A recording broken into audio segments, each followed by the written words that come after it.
y presente, vamos a hablar ahora sobre otra arista, otra perspectiva que tiene que ver, aunque para algunos no es directa, pero sí tiene que verse y se enreda todo el proceso del postconflicto, que es la violación de los derechos salariales y prestacionales de los miembros de la fuerza pública. Para hablar sobre esto, el capitán Juan Alfonso Fierro, presidente de ANABEL, tiene la palabra.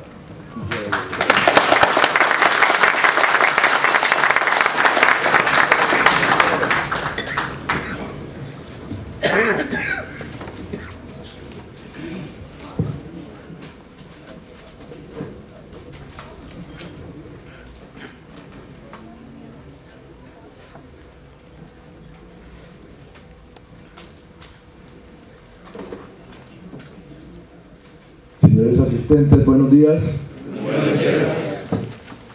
En nombre de la Asociación Nacional de Veteranos de la Fuerza Pública, ANALVET, quiero agradecer a las directivas de esta universidad y en especial a las doctoras Noris Torreglosa y la doctora Carolina, quienes muy amablemente nos extendieron la invitación para tener la oportunidad de denunciar ante la comunidad internacional en este cuarto seminario de derechos humanos las violaciones al interior de la fuerza pública.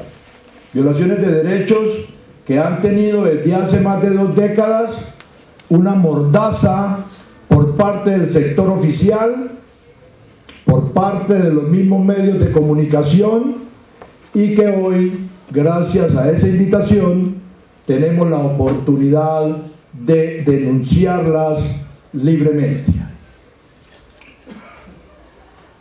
Voy a redondear en el escaso tiempo que tenemos, porque estos foros tienen tiempo limitado, para referirme a los siguientes temas.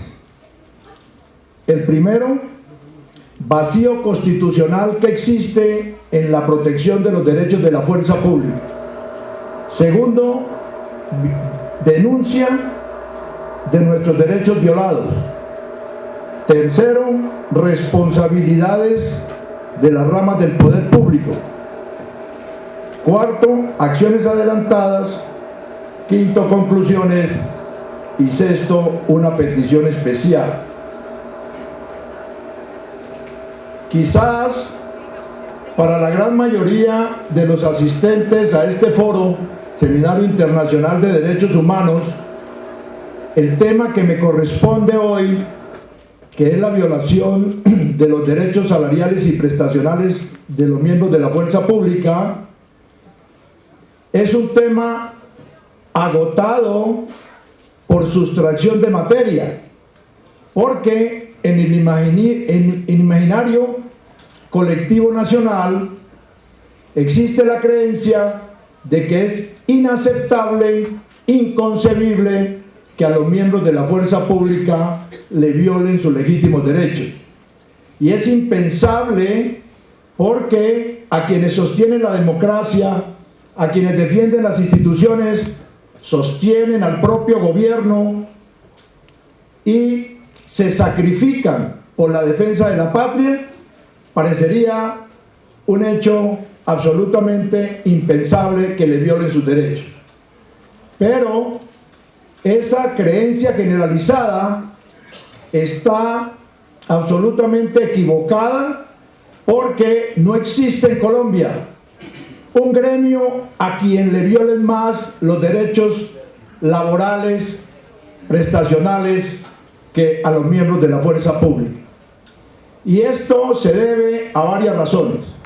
La primera, acciones de gobiernos indolentes que no han sabido dimensionar en su verdadera magnitud lo que significa el sacrificio para la defensa de la patria. Y se aprovechan de la lealtad, de la buena fe, de la vocación que tiene nuestra gente de servicio a esa patria que lleva en el corazón. esos gobiernos, aparte de aprovecharse de nuestra buena fe, se aprovechan del gran vacío constitucional que existe en la protección de esos derechos nuestros. Y aquí un pedido especial a la Universidad Libre como una línea de investigación, como un motivo de una tesis que con seguridad será laureada, y es la modificación de la Constitución Nacional, naturalmente a través del Congreso, para que se corrija ese vacío constitucional que existe y al cual me voy a referir ahora. Vacío constitucional porque en el artículo en donde se establecen restricciones supremamente graves de restricciones a nuestros derechos, no hay un contrapeso. Y me voy a permitir leer el artículo. El artículo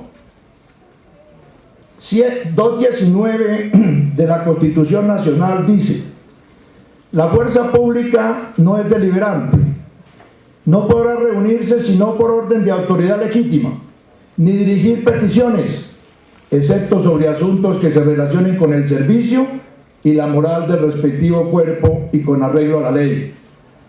Los miembros de la fuerza pública no podrán ejercer la función del sufragio mientras permanezcan en servicio activo, ni intervenir en actividades o debates de partidos o movimientos políticos. Nadie desconoce que este es un artículo válido, necesario y muy importante para la defensa de nuestra democracia, para no permitir violaciones que pueden darse. Pero es claro que estas restricciones dejan en condición de indefensión al trabajador con relación al poder prevalente que tiene el empleador, en este caso el gobierno nacional. Quedamos absolutamente indefensos ante las arbitrariedades que puede cometer, que está cometiendo y que seguirá cometiendo si nosotros no tomamos acción sobre esto, el gobierno nacional. Las demás ramas de la administración, a pesar de que en la Constitución tienen sus limitaciones, ellos sí tienen el propio contrapeso para defender sus legítimos derechos. Tienen el derecho a la huelga, el derecho al paro, el derecho a las manifestaciones. Y en cambio nuestra gente, el único derecho que le dejan es el de el silencio, hasta esperar que buenamente se resuelvan los conflictos que nosotros tenemos en esa materia. Entonces, comedidamente solicitamos a la academia que presente propuestas al Congreso Nacional para que aquí este artículo que limita nuestros derechos ciudadanos, que nos deja en total estado de indefensión ante los atropellos de las autoridades del gobierno, le agreguen un parágrafo que permita hacer contrapeso. No podemos seguir en esta situación de indefensión. El segundo punto es la denuncia de los derechos violados. Ya la mayoría de los miembros de la fuerza pública que hoy nos acompañan aquí conocen que sistemáticamente desde hace más de 2 décadas nos han venido vulnerando nuestros legítimos derechos, comenzando por el incumplimiento de la Ley Cuarta de 1992, ley que ordenó una nivelación salarial para activos y retirados de la fuerza pública, y solamente, como también estaban las otras ramas de la administración, se las cumplieron a ellos. A la fuerza pública la excluyeron de ese beneficio, a esa nivelación salarial. La engañaron, hicieron creerle que con el decreto 107 se había cumplido esa nivelación salarial, pero eso no fue cierto. Desde el mismo comienzo de la implementación de las medidas para cumplir esa ley, excluyeron al personal de retirados con el fin de que no obtuvieran ese beneficio. A los que estaban en servicio activo les dieron una pequeña bonificación para tratar de hacer cumplir esa ley. Y cuando se les acabó el tiempo, a 1 de enero del año 96, entonces nos engañaron con una escala gradual porcentual que hoy todavía está vigente, pero que no incorporó los porcentajes que por derecho teníamos en esa nivelación salarial. La justicia, como no tiene ese parágrafo restrictivo que sí tenemos nosotros en la Constitución, hizo un paro de 90 días, paró la justicia, perjudicó al país durante todo ese tiempo y ya le resolvieron el problema. La fuerza pública es tan leal que, a pesar de que le violan el derecho más sagrado que puede tener el ser humano, que es el derecho a un sustento justo, no ha querido pasar a ninguna manifestación distinta que la protesta pacífica, que las reclamaciones por la única vía que nos han dejado libre, que es la vía judicial. No tiene la fuerza pública otra vía distinta para hacer valer sus derechos que la vía judicial. Ustedes se imaginarían si todos los sindicatos del país, los maestros, los trabajadores, tuvieran esa restricción y los obligaran a presentar demandas individuales para que les restablecieran sus derechos. Yo creo que los procesos los deberían continuar los bisnietos, que es lo que nos está pasando a nosotros, porque la justicia nuestra es una justicia paquidérmica y a veces injusta, porque cuando se equivoca un magistrado por allá arriba de un alto tribunal, todos los demás, que no hacen sino copiar y pegar, entonces continúan con la equivocación, y eso es lo que estamos viviendo. Entonces, esa ley cuarta de 1992 tiene involucrado un gran peculado por parte del Ministerio de Defensa Nacional, y eso queremos denunciarlo aquí en este seminario internacional. Tengo en mi poder el documento firmado por la directora de Presupuesto Nacional en la forma como se giraron los dineros por parte del Ministerio de Hacienda al Ministerio de Defensa para cancelar esa nivelación salarial a la fuerza pública. ¿Y qué pasó? Los dineros cogieron otro rumbo. Como querían legalizar, no sé con qué interés ni hacia dónde redireccionar esos dineros, entonces los legalizaron el 1 de enero del año 96, diciendo que la nivelación salarial ya se había cumplido para activos y retirados de la fuerza pública. A los activos los habían excluido del mecanismo creado para llevar a cabo esa nivelación salarial, y a los activos no les habían computado, como era la orden de los decretos reglamentarios, no les habían computado los porcentajes para esa nivelación salarial. Y este documento los desmiente, porque aquí dice que el 26,5% de esos dineros, estamos hablando a precios de hoy, porque estos eran precios del año 92, estamos hablando a más de $500 millones de pesos, fueron girados entre el año 96 y 97. Y entonces, si ellos dicen que la nivelación salarial se cumplió el 1 de enero del 96, ¿qué pasó con esta plata? ¿Para dónde cogió? ¿Quiénes son los responsables de haberse apropiado de los dineros que estaban destinados para la nivelación salarial de la fuerza pública? Eso es un hecho que nadie lo podrá controvertir. Con relación a esa nivelación salarial, hay un caso emblemático que le da a uno mucho dolor, especialmente cuando todos los meses ve que compañeros nuestros parten hacia la eternidad y que estuvieron luchando con nosotros hombro a hombro para el restablecimiento de este derecho. Ellos se van, nosotros continuamos en la lucha, pero se van con una ilusión truncada, la ilusión de que el gobierno les restableciera un legítimo derecho por el que trabajaron toda una vida. Y les voy aquí a presentar con cifras ese caso emblemático no es porque sea el único, porque todos los grados de la fuerza pública están afectados de la misma manera, pero lo voy a traer porque es emblemático en lo que se refiere a la vulneración de un conglomerado que es el más vulnerable en la escala gradual porcentual nuestra, y me estoy refiriendo a los agentes de Policía Nacional.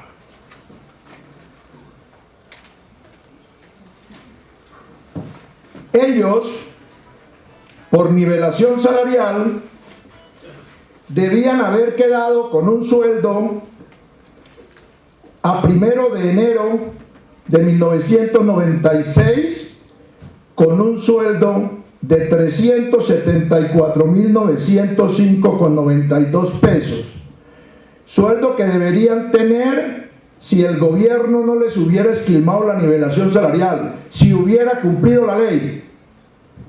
Les asignaron 268.000 pesos, una diferencia de 127.000 pesos, 194,19. Quiere decir que en esos 4 años que rigió la nivelación salarial, solamente les aumentaron 8.251 pesitos, que corresponde solamente al 6,09% de la nivelación ordenada en la Ley Cuarta de 1992.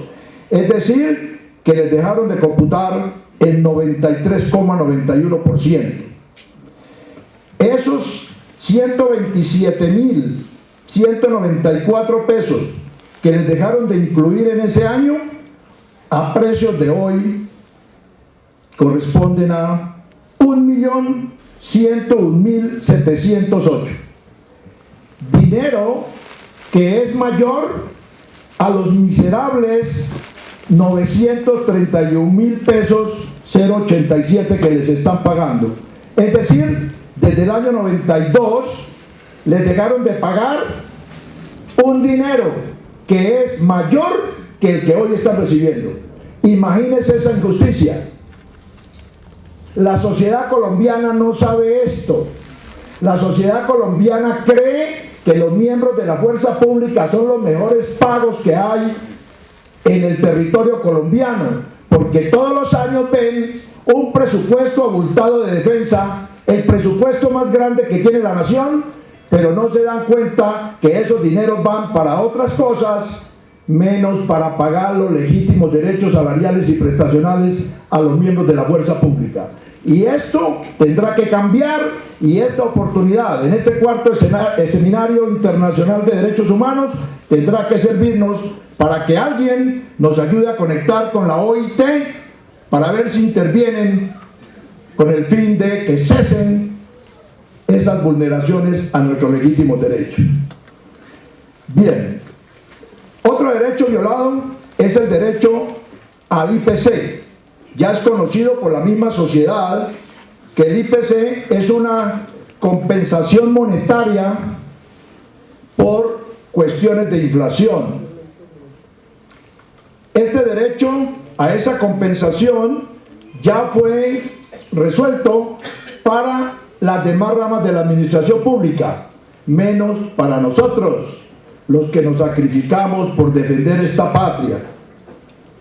A los que estaban retirados antes del año 97 ya les arreglaron ese problema, pero luego de 10 años de lucha, mientras que en esos 10 años el gobierno nacional, por la figura de la prescripción, que la conocen aquí los estudiantes que pertenecen a esta universidad y que en las aulas de derecho se habla mucho, esa prescripción le está ocasionando o le ha permitido al gobierno beneficiarse de un enriquecimiento ilícito, porque esos dineros que está cogiendo no le pertenecen. Esos dineros le corresponden a quien trabaja para ese patrón. Por eso, durante esos primeros 10 años se ha enriquecido ilícitamente, y eso es abiertamente inconstitucional. A los que estaban activos, entonces les han dicho que no, que tampoco tienen derecho, como si la inflación no fuera un fenómeno que afecta por igual al pueblo colombiano. Han violado nuevamente la Ley Cuarta de 1992, porque esa ley establece que el gobierno nacional debe aumentar anualmente las remuneraciones, incrementándolas. Y para la Corte Constitucional, gracias, y para la Corte Constitucional solamente se produce aumento en una remuneración cuando el reajuste que se hace es superior a la inflación causada. Y conociendo eso, que hay un artículo en la ley cuarta que los obliga a eso, el gobierno entre el año 97 y el año 2004 ni siquiera compensó los efectos de esa inflación, a pesar de que también tenía una orden de la Corte Constitucional que inclusive lo amenazó, diciéndole que la ley de presupuesto sería declarada inexequible si no presupuestaba los dineros necesarios para cumplir con esa nivelación por IPC, con ese restablecimiento al derecho a una compensación monetaria por el efecto de la inflación. No les interesó. La propia Corte les dijo, sería absurdo que se le reconociera a los trabajadores pasivos el IPC, trabajadores pasivos son los que ya estamos retirados, y no se hiciera lo mismo con los trabajadores activos, o sea, los que estaban todavía en filas. Y esta es la hora, queridos asistentes, que esas personas que están defendiéndoles a ustedes allá sus propiedades, sus libertades ciudadanas, garantizándoles la movilidad por el territorio nacional, esta es la hora, desde el año 97, que todavía no les han arreglado este problema. Y el gobierno no se inmuta, porque no tiene o no tenemos nosotros esos medios de presión para obligarlo. Bien, me quedan 10 minutos, yo redondeo, yo soy respetuoso del tiempo, 10 minutos para redondear. Bueno, tenemos otras reclamaciones pues que ya ustedes los que me acompañan aquí de la Fuerza Pública las conocen, no nos vamos a referir a ellas porque pues el tiempo es muy escaso, pero sí lo que debo decir es que a pesar de que la justicia, porque ahora vamos a hablar de las responsabilidades, de que la justicia ha reafirmado, confirmado la legitimidad de nuestros derechos, los agentes del Estado que los nombran específicamente como instrumentos vulneradores de nuestros legítimos derechos, entonces incumplen las decisiones de la justicia. Aquí tengo una resolución de la Caja de Retiro de las Fuerzas Militares que ante una orden de la propia Corte Constitucional que le dijo que tenía que reliquidar unas prestaciones con los valores de los porcentajes de la prima de actualización, entonces la forma de cumplir la orden es expedir la resolución y decir que eso da cero. Semejante burla, semejante dolo. ¿En qué cabeza se puede concebir que cuando se ordena una reliquidación de una prestación que son dos valores positivos, el resultado puede dar cero? Eso es una trampa, eso es una burla, y por eso públicamente hoy quiero denunciar ese fraude a resolución judicial. Pero es que el camino de la justicia es demasiado lento y nos ha costado mucho sacrificio llegar hasta donde hemos llegado. Bueno, seguimos entonces con las responsabilidades, porque pues aquí hay que hablar de responsabilidades. Estas cosas no suceden al azar.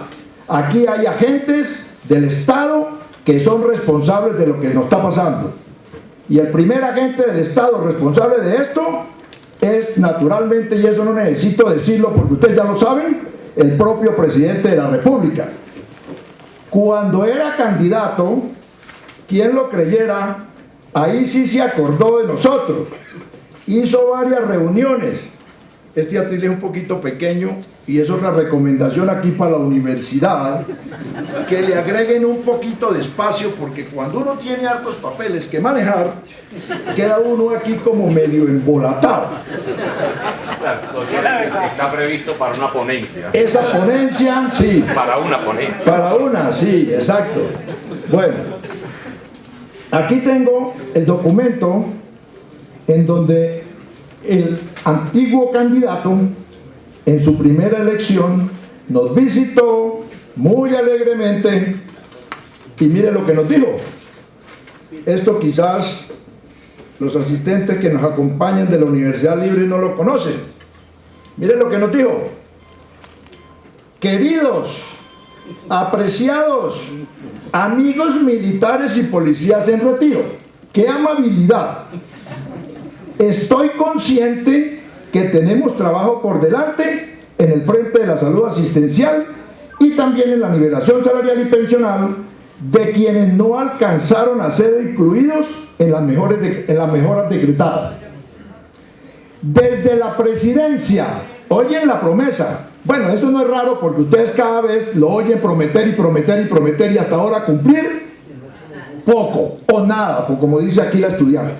Bueno, desde la presidencia pienso saldar esa deuda y espero hacerlo atendiendo las sabias recomendaciones, mire el adorno, y la experiencia del personal en uso de buen retiro de las Fuerzas Armadas. Ya va a terminar el segundo periodo y ni siquiera nos ha llamado siquiera a una reunión. Ahí lo tienen, el comandante en jefe de las Fuerzas Militares. Ahí está. Bien, y hace poquito, mire lo que dice. Cuando yo escuché esto, no pude menos que producir una risa sardónica cuando escuché esto.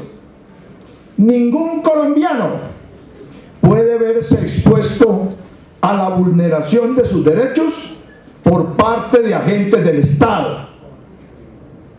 Me gustaría que ese día se hubiera puesto frente al espejo, porque el primer violador de los derechos de la fuerza pública es el presidente de la República. Y mire lo que dice, que ningún colombiano puede verse con sus derechos violados por un agente del Estado, y él es el principal. Bueno, seguimos. Después, en una manifestación que le hicimos, digo, esa manifestación es justa, ya que se le otorgaron beneficios a un personal y a otros no, y en mi gobierno voy a solucionar esa situación. Me imagino que será que está considerando que lo van a elegir en el por conflicto para otros 4 años, porque ya en este gobierno yo creo que ya no va a resolver este problema. Bien, dentro de ese ejecutivo, que es el responsable directo de nuestros problemas, sigue el Ministerio de Defensa. Ministerio de Defensa, principal enemigo de la fuerza pública. Nunca ha querido reconocer nuestros derechos. Lo único que hace es aliarse con el Ministerio de Hacienda para negarlos. No hay plata. Y lo último que dijo el ministro de Hacienda, que demanden, que demanden. Claro, con el efecto de la prescripción, ellos todos los días hacen negocio. ¿Por qué? Porque la prescripción solamente nos da derecho a reclamar hacia atrás cuando llegan a salir los procesos, 4 años nomás. El resto queda perdido. Negocio por enriquecimiento ilícito, por el poder prevalente de un patrón contra un trabajador indefenso. Bien, ¿quiénes más han participado en esto? Todas las demás autoridades del país, entes de control. Eso no funciona. Imagínense lo que dice la Procuraduría, el eslogan: bienvenidos a la Procuraduría General de la Nación, la entidad que defiende sus derechos y los representa. Mentiras, ni defiende derechos ni representa nada. Aquí tengo una pila de cartas de las comunicaciones que nosotros hemos pasado en defensa de nuestros derechos. Bueno, y por ahí, para no extenderme, sigue la Fiscalía, tampoco hace nada, la Auditoría General de la Nación menos, la Contraloría menos, mejor dicho, doctor, absolutamente nadie interviene cuando se trata de defender los derechos de la fuerza pública. En cambio, los medios de comunicación sí hacen mucho, pero en contra. Cuando ven por ahí una contravención de un miembro de la fuerza pública, en primera página. Eso sí lo sacan en primera página. Pero un problema pensional tan grave como el que tiene el Estado colombiano no lo mencionan. Cuando no tienen nada que decir, porque no han salido los miembros de la fuerza pública ahí cometiendo delitos, entonces se preocupan es por si Serpa se corta el bigote o si Shakira está embarazada. Eso es lo único que les interesa. Pero los problemas de fuerza pública, los medios de comunicación no se interesan por nada, sabiendo que los que les cuidan las instalaciones allá son compañeros nuestros. Los que los acompañan en los carros blindados son compañeros nuestros. Eso no les interesa. Doctor, conclusiones. Primera conclusión. Porque estas conclusiones, como me dijeron que este foro iba a tener una relación en una revista importante que se va a publicar. Verba Juris. Exactamente. ¿Cómo es, doctor, por favor? Verba Juris. Verba Juris. No sé qué será Verba Juris, pero debe ser algo importante porque me lo están diciendo aquí. En latín, doctor, en latín. Es que el latín, desafortunadamente, es una lengua muerta y a mí ya se me olvidó, ya se me murió. Bueno, doctor, primera conclusión que le solicito que quede en el Verba Juris. A. Existe un vacío constitucional en la protección de los derechos salariales y prestacionales de la fuerza pública. No hay contrapesos a la prohibición existente de la no deliberación. Segundo, este es un gobierno al margen de la ley, violador de derechos humanos, y si está al margen de la ley, lo deberían enjuiciar. Tercero, en Colombia se abusa de la lealtad, profesionalismo y buena fe de la fuerza pública. Cuarto, los miembros de la fuerza pública de grados bajos están abandonados a su suerte. El propio Ministerio de Defensa es su enemigo principal al lado de las cajas de retiro Cremil y Casur. Quinto, la sociedad cancela sus impuestos creyendo que el ordenador del gasto los invierte para garantizar su clamor más sentido, la seguridad, y no le paga a los agentes que prestan esa seguridad. El otro punto, ¿qué ejemplo le puede dar el gobierno a esa sociedad en materia de respetar la Constitución, las leyes y en general el ordenamiento jurídico que teóricamente nos rige? El penúltimo, ¿con qué moral, eficiencia y eficacia pueden los miembros de la fuerza pública defender derechos de otros mientras el propio Estado les viola los suyos? Y el último, doctor, el último,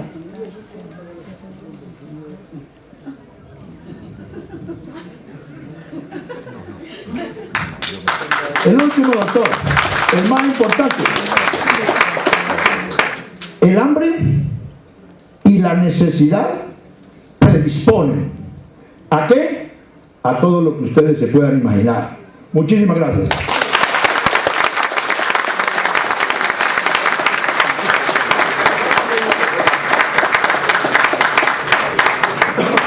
Gracias, capitán. Interesante la intervención a nombre de Anabel por parte del capitán Juan Alfonso Fierro. Problemáticas como esta, desde el punto de vista fenomenológico, que es como lo perciben los participantes, requieren, desde el punto de vista del capitán, ¿dónde está? Desde el punto de vista administrativo y desde el punto de vista oficial, bueno, este seminario internacional no puede hacer mucho, pero sí podemos proponernos algunos enfoques desde la academia y la investigación, que es de lo que se trata. Podemos ver estudios de casos como estos que usted menciona desde esta perspectiva fenomenológica, un estudio quizás trans o interdisciplinar o intradisciplinar entre los enfoques del derecho administrativo y el derecho laboral. Sería bueno darle seguimiento para el próximo seminario, pero ya desde la perspectiva propiamente metodológica y académica, qué está pasando con uno de los actores del conflicto y de la solución en el postconflicto, con uno de los actores que generalmente se estigmatizan, no se sabe, hay un poco de maniqueísmo en la fuerza pública y todo lo que significa, y los agentes armados ilegales y ese enfrentamiento sin tener en cuenta que al interior también hay unas dificultades al respecto. Muchísimas gracias, doctor, por su intervención. Gracias, doctor. Y queda comprometido que para el próximo seminario nos traiga una ponencia desde la investigación con una propuesta metodológica para poderla implementar desde la academia, porque afortunadamente nosotros no somos el Congreso, como le dije ayer al doctor Benedetti, nosotros somos la academia. Continuamos entonces.